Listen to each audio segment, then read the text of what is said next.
How can exercise improve your anxiety? Now, this is the third time I'm recording this video, which is quite annoying, but we are here once again recording this video for the final time because I will get this right this time. And if I don't, I'll just post it anyway. Alright, so guys, there's different types of exercises you can do to improve anxiety, and it comes in three different forms. So the first form is, of course, breathing. I truly do believe that if you can breathe, if you can actively breathe and take more control of your breathing, you'll be able to substantially increase, obviously, or decrease the anxiety levels that you get and actually achieve being anxiety free. Another form is, of course, physical activity, physical exercise. So of course this could be, in a sport, going to the gym, exercising, training, lifting weights and stuff like that. Or it could also be in the form of just walking, taking short walks, walking around your park, just physical activity. Even if your work involves a lot of physical activity, that is still a form of exercise. And the last thing is, of course, your mental, and this involves just reading, learning, education, because you're actually improving your exercise. You're improving your brain, you're exercising your brain, and I think you can improve and exercise your brain by reading, learning, educating yourself, etc. So I'm gonna go by starting off with breathing. Truly do believe that breathing is probably the best and will give you the best return of investment on relieving you from anxiety, because of course most of the time, let's say for example, if you was to walk into a room and there's 100 people in this room and you've walked in now and you know that you tend to have a anxious fit, or you tend to get anxiety feelings as you walk into a room full of people, because you start to think, oh my days, all these people are probably looking at me and stuff like that. Probably makes the situation worse. Anyone in their right mind, if you just walked into a room full of 100 people and every single person just looked at you as you walked in, you'd probably get this anxious feeling. And let's say, for example, you walk in, everyone's looking at you. What would you tend to do? What would tend to happen if you have anxiety?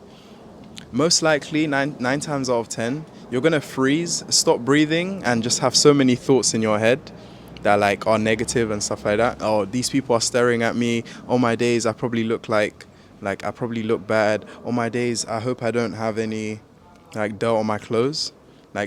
9 times out of 10, you're just having these worrisome thoughts. When genuinely, if you was to flip the camera, no one cares about, maybe for a mere second, people are oh, okay, yeah, this is a person, oh, okay, some random person just walked in. But no one's fixated on what you've done, unless you literally have a stain of shit on your top. Genuinely, no one cares about, unless you're wearing a clown outfit or something you've just done something crazy, you're jumping as you walked in.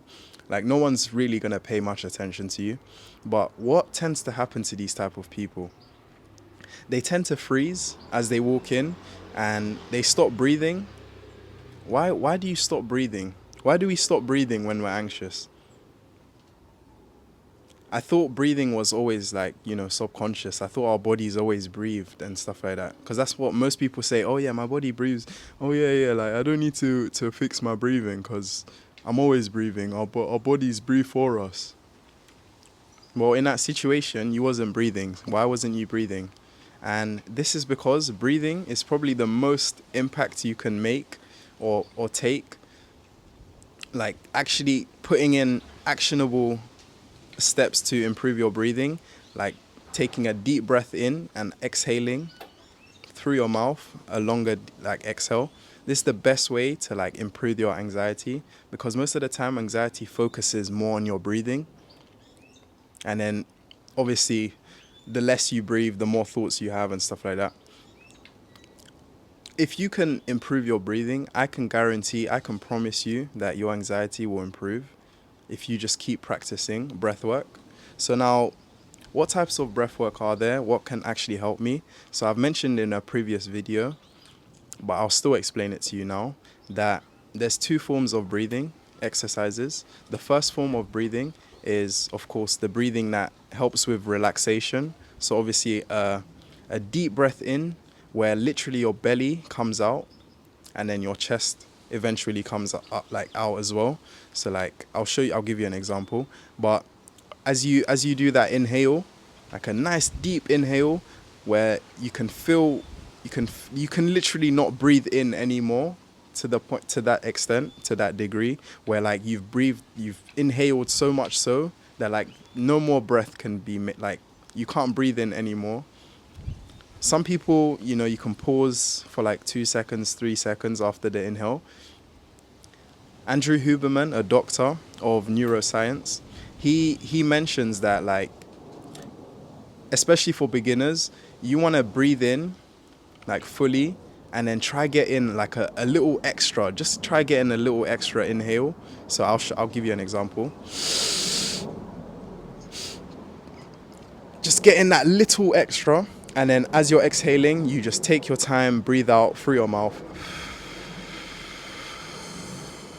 and just release all that stress. And as you're doing that, you're actually relaxing your body. So essentially, you want to inhale, like a quick inhale, but like a really nice, sharp, deep inhale. All of a sudden, it's very windy. You want to like take like a really deep inhale, and then you want to exhale, but like very slowly, very controlled. You want to make sure that your exhale is longer than the inhale. So the inhale is the breathe in, the breath in, and then the exhale is the breath out. So you want to make sure that your breath out is longer than your breath in, so that you can actually tap into that relaxation. So essentially, you're breathing in and then you're breathing out. And this is like calming you, relieving you of that stress, making you more calm and in the present moment. So if you was to walk into a room, let's say you practice this before walking into that same room with 100 people, you would have less thoughts in your mind, firstly, because you're breathing. As you breathe, you're focused on the breath, therefore minimizing the thoughts in your mind. Almost like you're tackling the thoughts in your mind by breathing, because like you're finding the solution. Most of the time, the solution is not to keep thinking about these things. The solution is to breathe and allow these things to come to your mind naturally, and then let them go naturally. If you walked into this room and you just practice this breathing meditation, this breath work, you're gonna walk in and you'll start to feel more clarity. You'll be more aware of your surroundings. You'll actually notice things rather than just zooming in on yourself and like thinking everyone's looking at you and having negative thoughts in your mind. You actually just be in that present moment. You'll be graced, because I feel like people can tell when someone has like or someone is in a calm state, like of mind. If you're in a calm state, people can notice this. If you're anxious, people can notice that as well. So I feel like people will take more regard to you for being calm, as opposed to when you're anxious. No one like no one really notices people that are anxious. No one really wants to talk to or speak to people that are anxious or nervous, because it's just like an energy that kind of just puts you off. Like, unless you're that person, unless you are anxious as well, like if you're an anxious person as well, 9 times out of 10, an anxious person isn't going to approach another anxious person. But like you guys can like at least relate through eyes that you guys are both anxious. You feel comfortable being around that type of energy. But everyone else that's like confident and in the moment, in the present moment, self-aware and stuff like that, like they practice meditation or breath work, these type of people, they're going to notice that like you are anxious, and they're not going to want to be around that type of person. It's almost like if you're super anxious, you tend to make people more anxious. Like, let's say, for example, if you're someone that stutters and you tend to hang around friends that don't stutter as much, eventually your friends start to stutter because you stutter all the time. It's like now unless you have like a really like confident friend that like truly believes in themselves, and they kind of like, they make you stutter less. Like I've noticed, I used to have a friend that used to stutter a lot. I never used to stutter, but I did tend to like catch myself stuttering a lot because I used to hang around him a lot. And then I realized, like, I don't need to conform into this person. I don't need to like become like him. I need to encourage him to become more like me, to be less of a person that stutters, less of a person that's anxious, less of a person that, you know, overthinks and stuff like that. Most anxious people tend to overthink. I started practicing breathwork, meditation, and those thoughts, that stuttering, that calmness, that confidence in myself started to increase. And, you know, I was just more of the person that exerted that confidence and changed other people, as opposed to being the person that was changed by people that had anxiety, by people that had, you know, nervous energy, etc. So breathing definitely will improve your anxiety, and there's a heap of benefits to breathing. Obviously, it's the most foundational thing in our bodies. Like biologically, like breathing is the most like we survive on breathing. We live because of breathing. So therefore, it's the most important thing. Obviously, God gave us breath, and like go to the root. Like the root, God gave us breath. So I'm grateful to God for giving us breath, but at the same time, we need to practice and keep doing it consciously so that we can improve, obviously, our well-being and our mental well-being, physical well-being, etc. Okay, so that's just the first thing and probably the most important. But I think the second thing is physical exercise, which I primarily wanted to talk about, but I just wanted to make sure that I can encourage people to do more like breathing, because it's almost like people don't care about breathing anymore. Like people push it away. It's just a facade. It's not important. It's like everything else is important but breathing. But that's not the truth. The most important thing is breathing. If you can fix your breathing, you can fix your mental health, your mental well-being, being more present in the moment, being more productive, getting more work done. Like this, literally the third video I'm making. If I was not in the present moment, I would have given up after the third one. The reason, like, the reason, the first time I recorded and it said like capacity storage or something on my phone, and then literally the whole video didn't record. Then the second time, literally my head was like there at the top of the screen. So I was like, what the hell? Like, I just laughed it off, and I'm here again, like recording it again.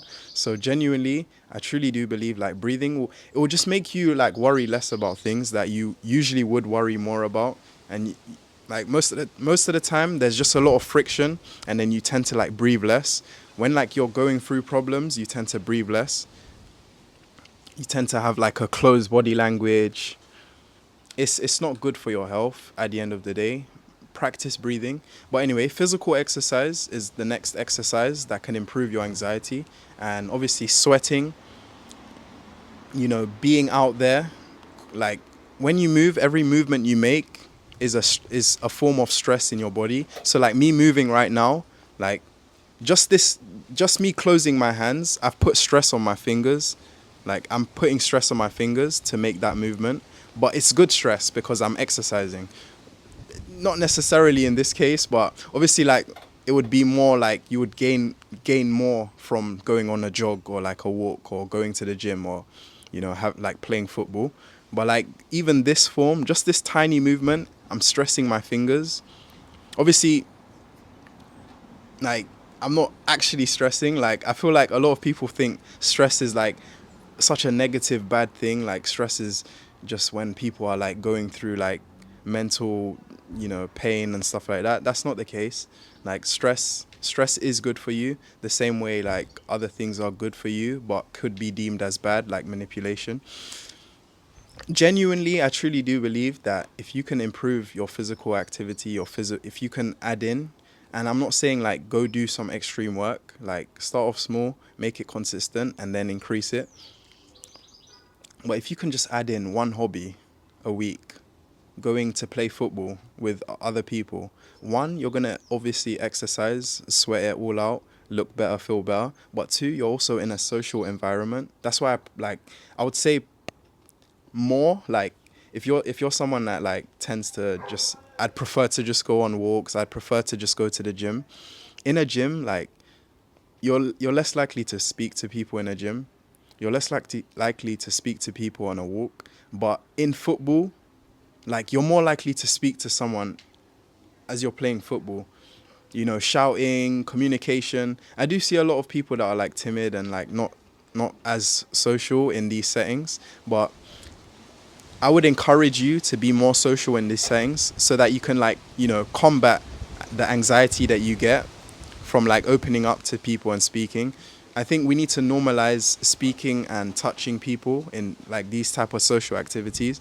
Now, touching, obviously, I'm not like being weird or anything, but like, you know, that contact with other people, you know, barging someone, sticking your hand out, like to, you know, avoid like of stop them from getting close to you and stuff like that.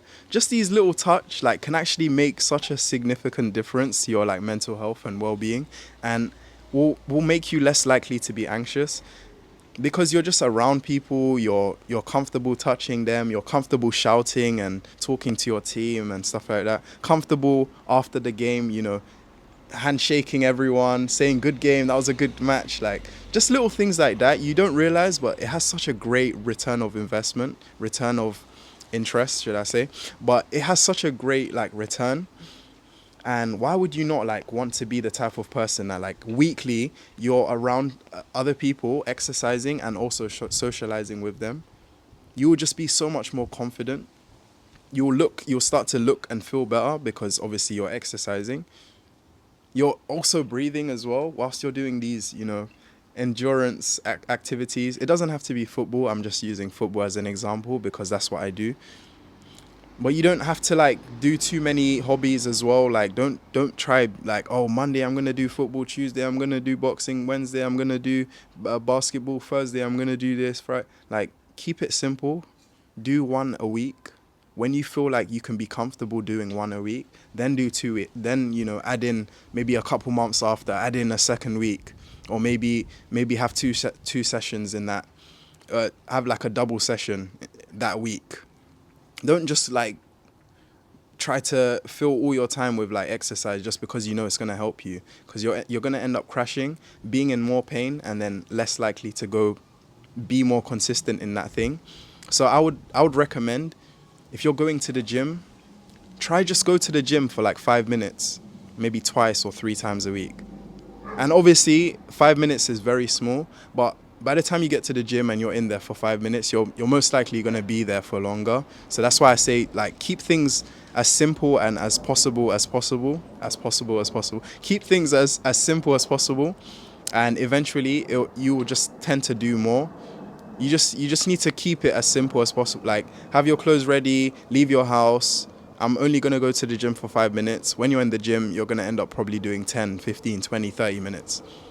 And then just keep that consistency, keep that routine. You want to make it simple just so you can keep that habit. You don't want to make it hard so that you crash or you're now injured and you can't go gym now for the next week or month. And now like your performance is worse because you have to rest, and like don't do that. You can if you want, but you will crash. You will encounter progressive overload where like you've done so hard and now you're just literally going to end up back in the same place you started. Like I'd prefer to exercise for 5 minutes every single day for 1 year, knowing that after the year I'm going to look amazing, as opposed to lying to myself and saying, oh, I'll do 2 hours of gym every single day, and then by the second week I'm like crashed out. I don't even want to go gym anymore. I'm in pain. Maybe I even got injured, etc., etc. But genuinely, I truly do believe like if you want to do physical activity exercises, keep it to like hobbies, because then in hobbies you can socialize with friends, you can bring friends with you, you have that contact, you have that social part as well, and then also you're exercising, sweating, releasing all that, you know, the bacteria and stuff like that. And then once again, you're going to look good and feel good. And then eventually the anxiety will just be gone. Like, how can you have anxiety if you're socializing with people, exercising frequently? Like, you literally won't. Like, all those feelings of anxiety that you used to get before, you won't get them because you've put yourself in these situations where you're usually like anxious around people. Like, you're putting yourself more consistently around this type of environment. So now you're numbing or actually improving yourself in these situations, and therefore less likely to have anxiety. So it goes hand in hand with the breathing one, because obviously whilst you're exercising you're breathing.